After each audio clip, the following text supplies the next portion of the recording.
The sun had just begun its slow climb over Okinawa's jagged ridges, painting the sky in shades of molten gold and blood red. The Pacific wind cut through your uniform, carrying the faint, metallic ring of rifle fire that seemed to come from nowhere and everywhere all at once. Marines crouched behind coral outcroppings, hearts hammering, trying to guess where the next shot would land. This was Sugarloaf Hill, misnamed, perhaps, for its promise of victory.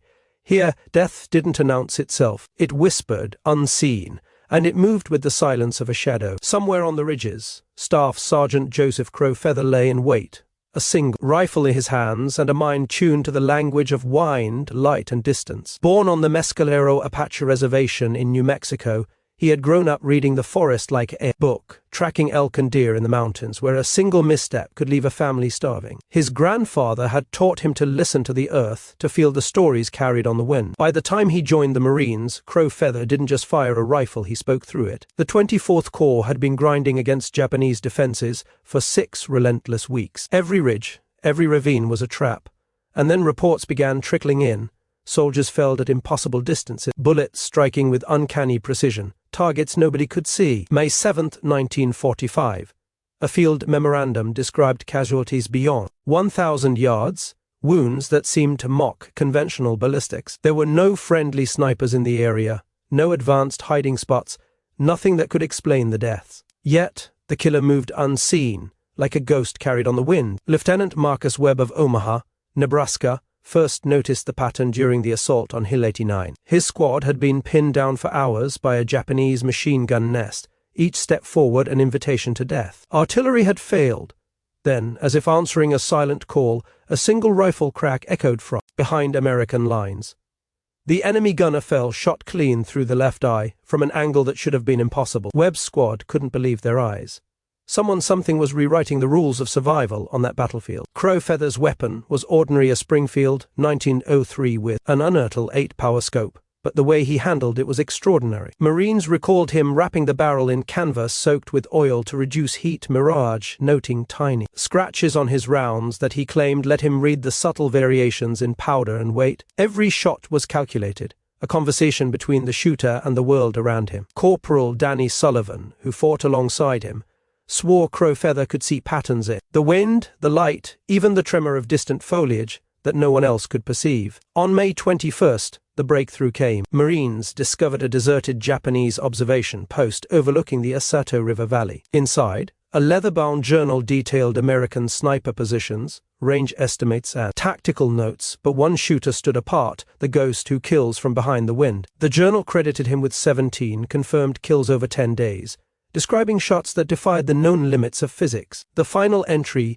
warned of a marksman who could bend bullets, a threat requiring immediate action. Radio intercepts echoed the growing desperation. Japanese observers reported muzzle flashes that vanished as soon as they were seen, calling for counter-sniper teams to strike at positions mathematically impossible for survival. The chatter ended abruptly on May 22nd, when the observation post was overrun. Crowfeather had vanished into the chaos, his presence felt in every clear bunker, every silenced machine gun, yet leaving no trace of origin. Sergeant William Hayes, a hunter from Montana, watched Crowfeather for half an hour atop Hill 112, motionless, studying thermal currents and wind patterns through his scope. Then, with a calm that unnerved even seasoned Marines, he fired. The bullet curved, danced almost, and found its mark, an invisible path that seemed guided by instinct, or perhaps something more. Time and again, Crowfeather demonstrated a skill that blurred the line between human mastery and legend. His most famous engagement unfolded at Shuri Castle, where 2 battalions had been decimated trying to breach a network of interconnected bunkers covering 400 yards of open ground. Artillery had failed, casualties mounted. Crowfeather requested permission for what seemed an impossible mission: eliminate the machine gun nests with a single rifle from a concealed position. No direct line of sight. The odds were catastrophic over 1,000 yards under fire across reinforced positions. Yet, what followed was precision beyond belief. In under an hour, he took out 11 machine gunners, 3 spotters, and 2 officers. Each shot orchestrated, as if the battlefield itself bent to his will. The Marines advancing behind him later claimed that the Japanese positions fell, silent one by one, as if some invisible force had dismantled their defense. The result saved lives. 2 battalions reached the castle walls with far fewer casualties than expected. Japanese forces began withdrawing from positions they had held for weeks. Crowfeather's actions shortened the campaign, saved hundreds of American lives, and opened a corridor through which the advance continued unimpeded. After Shuri, he disappeared from official records. A heavily redacted file hinted at medical evaluation for combat exhaustion, yet no discharge, no address, no trace beyond letters sent to the American Southwest. Veterans carried the story of the Apache sniper like a sacred memory. His legend traveled through the Pacific theater, whispered in barracks, recounted in letters, resurfacing decades later in Korea and Vietnam, always describing a marksman who appeared, changed the tide, and vanished. Even today, modern analysis struggles to explain the precision, the seemingly impossible trajectories, the uncanny understanding of wind, light, and geography. Ballistics calculators fail. Simulations cannot replicate what witnesses saw. The modifications to his rifle and rounds were simple, yet the effect was miraculous. Crowfeather's human skill, his heightened perception, and his lifelong attunement to nature made him a weapon of legend. The metallic ping of his rifle echoes still in the imagination of those who study the Pacific War. The wind that once swept across Okinawa seems to carry whispers of a ghostly marksman, a warrior who bent bullets, outsmarted death, and left a battlefield forever changed. Joseph Crowfeather's story is not just of skill, but of the unseen potential of a single man, moving like a shadow, shaping history from behind the wind. The morning of May 23rd brought an eerie calm over the coral ridges. Smoke from artillery shells lingered like a ghostly haze, and the cries of the wounded mingled with the distant roar of naval guns. The Japanese defenders were shaken, rumors of a sniper they could not see spreading through their ranks like wildfire. Soldiers whispered about a ghost moving through the landscape, taking them out one by one, never revealing himself. Crowfeather was already in position, unseen, invisible among the folds of coral and brush. By now, his reputation preceded him even among American units. Fellow Marines approached him with a mix of awe and disbelief. Corporal Sullivan described watching Crowfeather take aim at a target. Hidden behind a ridge, the enemy soldier completely obscured. He held his breath, expecting the shot to miss, but seconds later a crack rang out. When the squad advanced, the man lay dead, and no one could explain how Crowfeather had seen him. It wasn't luck, it was intuition sharpened to a razor edge. On May 24th, the 6th Marine Division made a critical advance toward the Shuri defensive line. Japanese positions had been reorganized, with machine gun nests overlapping fields of fire, tunnels, and reinforced bunkers that turned the ridges into a deadly chessboard. Conventional tactics had failed repeatedly. Crowfeather volunteered to scout ahead, moving into the shadow of a ridge that offered only partial concealment. Every step was calculated, every heartbeat synchronized with the terrain. Fellow Marines could barely follow him, and yet he moved like he was at home, reading the battlefield like a map etched in the earth. His Springfield rifle, meticulously maintained, seemed almost an extension of his senses. Crowfeather adjusted for wind, humidity, and temperature with a precision that baffled even experienced snipers. Sergeant Hayes observed him holding his aim on points that seemed off target, only for bullets to curve perfectly into enemy positions. Every shot eliminated a threat, silencing machine guns and spotters, allowing advancing squads to press forward with reduced casualties. The Japanese, meanwhile, were desperate. Radio intercepts captured their frantic attempts to locate the unseen sniper. They reported muzzle flashes appearing and disappearing in impossible places, and counter-sniper teams were ordered to fire at empty ridges, their calculations defied by Crowfeather's mastery of the environment. By May 25th, entire enemy units hesitated, refusing to expose themselves, convinced that a ghost haunted the battlefield. Crowfeather's next feat came during a critical engagement on Hill 112. A Japanese observer post had been terrorizing advancing Marines, repelling every attack with deadly accuracy. Crowfeather studied the post for hours, motionless, tracking thermal patterns and gauging the subtle shifts of the wind. Then, with meticulous calm, he fired. The sniper's bullets seemed to dance through the air, striking targets as if guided by unseen hands. The observers never knew from which ridge the death came, only that it was inescapable. Marines who witnessed it swore it was as if Crowfeather bent the laws of physics to his will. As the days dragged on, Crowfeather became more than a sniper, he became a symbol, a legend whispered in every foxhole, a name that inspired both fear and hope. His actions saved countless lives, disrupted Japanese defenses and opened paths that would have been impassable without his intervention. 2 battalions that had previously suffered devastating casualties were able to advance under his cover, reaching critical positions at Shuri Castle with losses drastically reduced. On May 28th, the final push against Shuri Castle began. Japanese defenders had prepared a killing field, sweeping open ground with machine guns, rifles, and artillery. Previous attempts by entire battalions had failed, leaving hundreds dead. Crow Feather volunteered for what many considered a suicide mission, to eliminate the machine gun nests blocking the advance. Armed with only his Springfield and 40 rounds, he moved into a position 100 yards from the enemy, using the folds of coral for partial cover. The mathematics of survival suggested he had no chance, but Crow Feather relied on something deeper than calculation. For nearly an hour,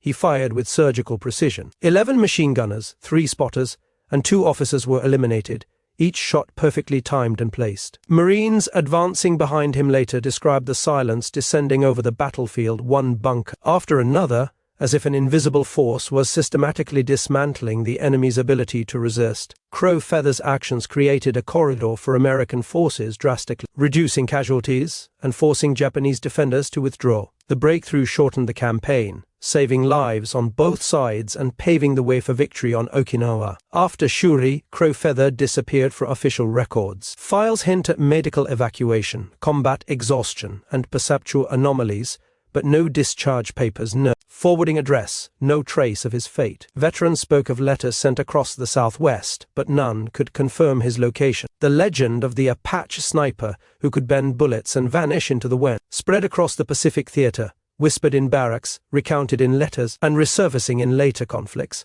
always describing a mysterious marksman who appeared at critical moments and disappeared before recognition could follow. Military historians have long struggled to explain Crow Feather's feats. Ballistic calculations fail to account for the curving trajectories his bullets followed. Environmental factors alone cannot explain the uncanny precision. The modifications to his rifle and ammunition were modest, yet the results were extraordinary. Combined with his lifelong attunement to nature, Crow Feather's abilities pushed beyond conventional understanding, proving how a single man, tuned perfectly to his environment, could reshape a battlefield. Even today, the ridges of Okinawa seem to whisper his name. Veterans who survived still recall the metallic ping of a distant rifle, the way machine guns fell, silent in sequence, and the feeling of an unseen presence altering the fate of a campaign. Crow Feather became more than a soldier. He became a symbol of the unseen potential within. Human skill, a ghost who moved through the wind, and left history forever changed. The sun had begun to dip below Okinawa's jagged horizon,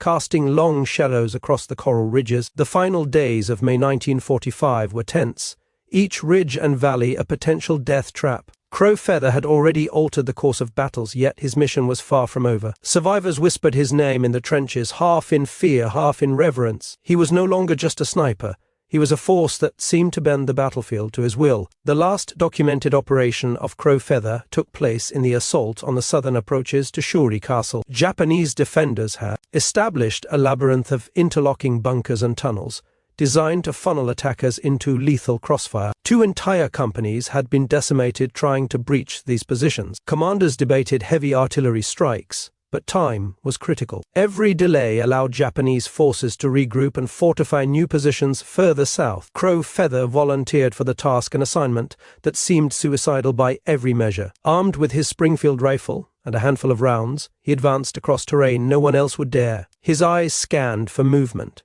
yet he seemed aware of threats invisible to the rest. Every step was measured, every breath synchronized with the wind and the whisper of the earth. As he reached a concealed position, roughly 800 yards from the nearest Japanese nest, he paused. For 30 minutes, witnesses later recounted, he remained perfectly still, eyes fixed through his scope, reading thermal patterns, the sway of foliage, and the subtle distortions in the air that could betray a hidden gunner. Then the shooting began. One by one, machine gunners and spotters fell. The bullets, guided by a mastery of environment and instinct, struck with impossible precision. Marines advancing behind his cover later described the battlefield as eerily silent, Japanese fire ceasing systematically, as if the unseen sniper was orchestrating each death in real time. Within 47 minutes, 11 machine gunners, 3 spotters and 2 officers had been eliminated. Crowfeather had carved a path for American forces, turning what should have been a slaughter into a successful advance with dramatically reduced casualties. The tactical impact was immediate, but the psychological impact on the Japanese defenders was profound. Units withdrew from fortified positions,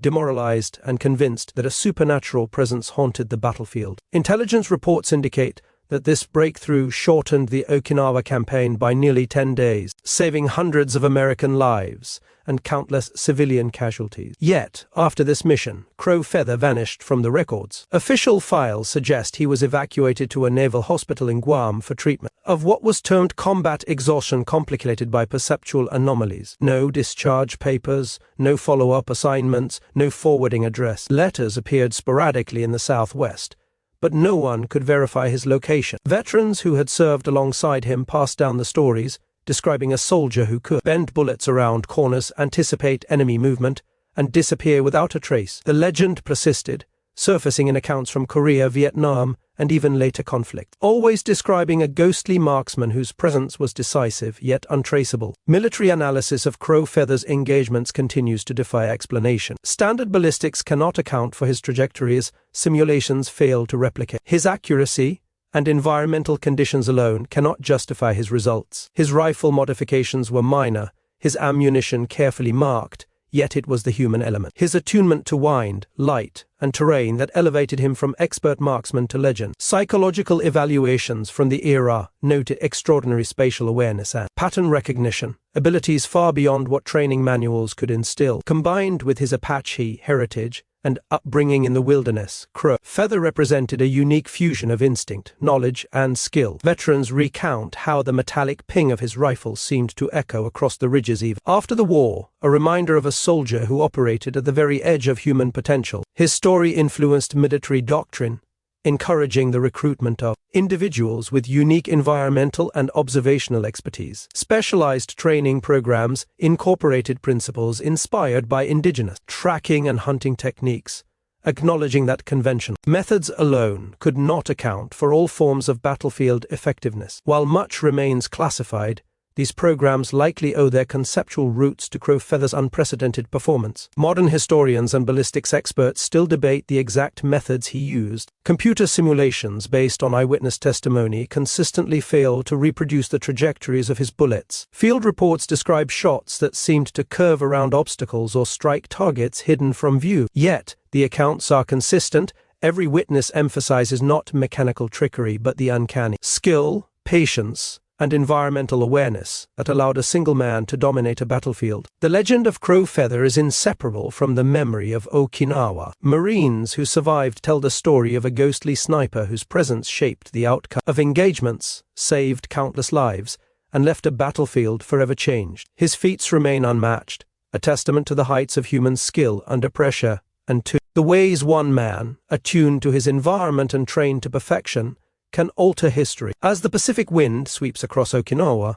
it carries whispers of a soldier who defied the known limits of marksmanship. The Apache sniper who haunted the ridges left no final testimony, no manual, no explanation. His bullets bent with the wind, his presence reshaped the battlefield, and his story lives on through the memories of those who witnessed the impossible. If you enjoyed uncovering the untold story of Joseph Crowfeather and the ghostly marksman of Okinawa, make sure to like, subscribe, and hit the bell so you never miss a deep dive into the legends of World War II. Share your thoughts in the comments. What do you think really happened on those coral ridges? Could one man truly bend the rules of war? Your next step, explore more incredible World War II stories by checking out the playlist linked here, where history, heroism, and mystery collide like never before.